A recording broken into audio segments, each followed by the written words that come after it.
Hello everybody and welcome back to another episode of the KD Adventures. Now in this series we're taking you right back to the start of every single ride in Walt Disney World to give you all the facts and history about the rides that we all know and love today.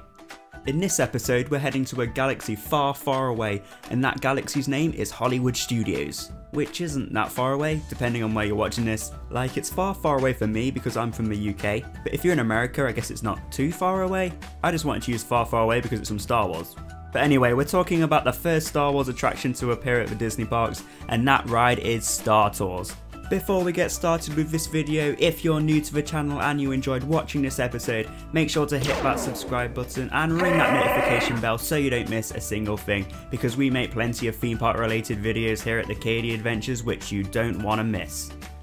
Now if you don't already know, Disney World in Florida is not the original Disney park. Walt's Park is all the way over in Anaheim, California, and as this was the original park, some of the older rides are where some of the main attractions originated from. For example, Splash Mountain, Pirates of the Caribbean, Big Thunder Mountain and the Haunted Mansion. Star Tours also originated from Disneyland too. But before we can even talk about the ride, let's go back to May 25th, 1977 to talk a bit about Star Wars itself. If for some reason you've never heard of Star Wars before, it is a huge sci-fi franchise created by a man named George Lucas. The first film, called A New Hope, premiered in 1977, and since then it's been a global pop culture phenomenon. Along with that, there's been television series, video games, novels, comic books, and of course theme park attractions and themed areas. Star Wars is worth an estimated $70 billion and the 5th highest grossing media franchise of all time. Now it would take me forever to go over the complete story of Star Wars. There's 9 films in the main story, so if you've never seen them, go and have a watch of them. Maybe after you've watched this video though. Please.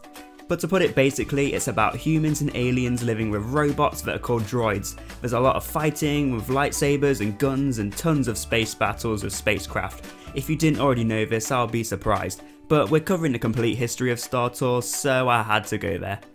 So before Star Wars came into this, the ride in Disneyland was originally going to be based off a Disney film called The Black Hole, which is a 1979 sci-fi film fairly similar to Star Wars in a sense, but it had spacecraft and robots. If you've never seen the film before, it's over on Disney Plus, so go check it out at some point. The film itself wasn't too popular, and the ride was going to cost an estimated $50 million, so Disney decided not to go through with the Black Hole idea. The idea for a simulator ride goes way back to the plans for a Disneyland area which was never actually built, Discovery Bay. Discovery Bay was designed by legendary Imagineer Tony Baxter, and the area was planned to tie in with the Big Thunder Mountain Railroad which had just been built. There was even going to be a television series based off the land called the Discovery Bay Chronicles, which would tell the story of the land. However, this plan got scrapped and Disney decided not to go ahead with the idea. Technology nowadays is incredible. We can pretty much do anything when it comes to rides and attractions. Take the latest Star Wars rides for example, Smuggler's Run and Rise of the Resistance. However, in the 1970s, technology wasn't as advanced. Disney decided to go to George Lucas, who had created the Star Wars films, and a partnership began between the both of them in 1986. You may be aware that Disney now own Lucasfilm, but in 1986, Disney didn't actually own them. They were just in a partnership. Disney ended up buying Lucasfilm many years later in 2012. It didn't take long until the combined ideas of Imagineers and George Lucas started appearing in the Disneyland park. In the same year the partnership began, a 3D film called Captain EO, which starred Michael Jackson, opened at the park. This was the first to be regarded as 4D, featuring special effects that are synced to the film. Disney then brought the idea of a simulator ride to George Lucas, and Disney proposed the idea of using Lucas's film Star Wars. By this time, the trilogy had been released and it had been a huge success, so you can see why Disney wanted to incorporate this in their park. However, this would be the first ever non-Disney licensed intellectual property attraction. Lucas approved of the ride, and the planning and design of the ride then began. Disney Imagineers purchased 4 military flight simulators which cost $500,000 each. Whilst Imagineers designed the structure of the attraction, George Lucas was busy creating and filming the story, which would be in first person and projected on the screen inside the simulator. This is to look like you are flying in one of the spacecraft. After this was complete, a programmer then sat inside the simulator with a joystick to make the simulator copy the movements that were on the screen. All that had to be done after this was to add the scenery to the ride and the queue area, to fit in with the Star Wars theme and to make you feel like you are really in the Star Wars universe. Star Tours was built in the Tomorrowland area of the park, which replaced the attraction Adventure Through Inner Space. This attraction was the first to use an Omnimover system, which was created by Imagineers and can still be found in the parks today. Although Adventure Through Space is known more, the Omnimover can still be found on rides such as the Haunted Mansion and Spaceship Earth. Star Tours cost $32 million in total, which shows you just how much time and money the Imagineers and George Lucas put into making this an immersive experience. The ride opened on January 9th, 1987, and on opening day, Star Wars fans came in their masses. All the fans came dressed up as their favourite characters, and the ride was that popular, they decided to stay open for a 60-hour marathon. Due to the popularity of the ride, it didn't take long until the other Disney parks were introduced to Star Tours too. The ride made its debut at Walt Disney World and Tokyo Disney in 1989, just 2 years later. It then made its way over to Disneyland Paris a few years later in 1992. So, let's go on a complete run through of the ride itself. In Star Tours, you're entering your own story. You enter the attraction as a space tourist who's about to make a trip to the forest moon of Endor, which, if you're a fan of the Star Wars films franchise, is the site of the battle in Return of the Jedi. You'll be making your trip to Endor using the Star Tours travel agency. The queue line area is made to look like a spaceship boarding terminal, with big screens and posters all around. Animatronics can be seen all around you, including C-3PO and R2-D2. Also in the queue line is the Star Speeder 3000, which is the spacecraft which you're about to board to make your trip to Endor. It's said that the C-3PO and R2-D2 animatronics were actually props from the Star Wars films, which were then turned into animatronics. This isn't confirmed, but it's really cool if it's true. As you go through the queue, you encounter different droids, one of which tells you that the Star Speeder 3000 has a few flaws, which is not what you want to hear before getting on board. In the last episode of the Walt Disney World History series, I spoke about Splash Mountain and how the ride features animatronics from a previous attraction, America Sings. Well, you'll be also surprised to know that Star Tours also features animatronics from the closed attraction too. The G2 droids are actually skeletons of the two geese from inside America Sings. Crazy, right? But it's good to see Disney recycle their animatronics. As you get to the ride itself, you're welcomed by a countdown video to takeoff time, and it also shows the Star Speeder being serviced, ready for your flight. You're then given a safety video featuring aliens and Imagineers on how to fasten your seatbelt and stay safe on your flight to Endor.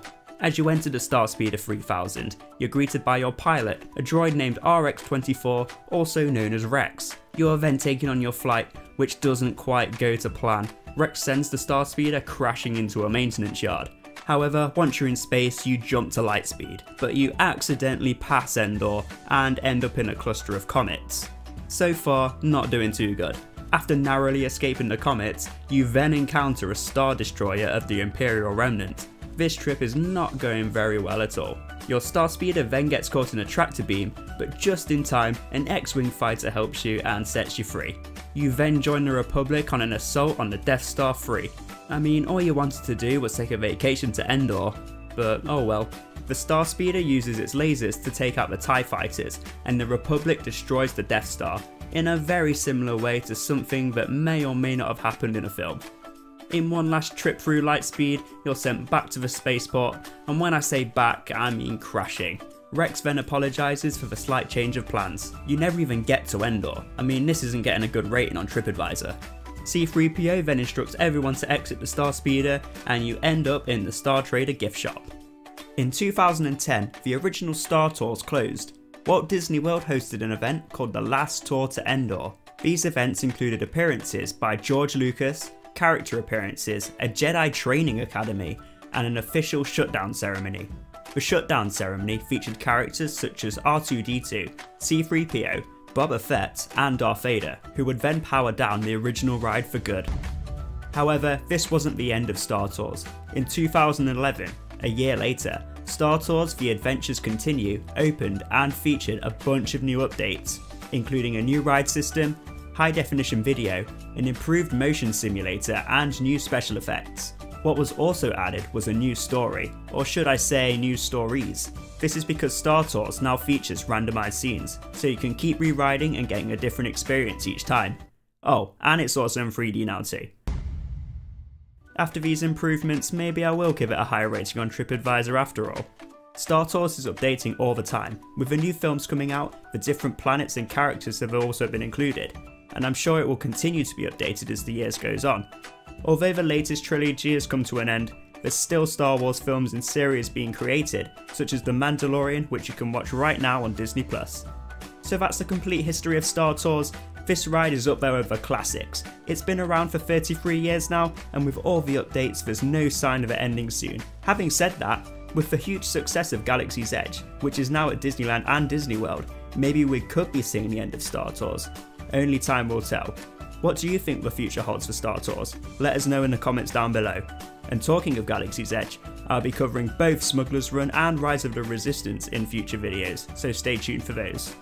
So if you fancy a trip to a galaxy far, far away next time you visit Walt Disney World, Star Tours will be waiting for its next passengers, so go check it out. May the Force be with you, and we'll see you in the next one.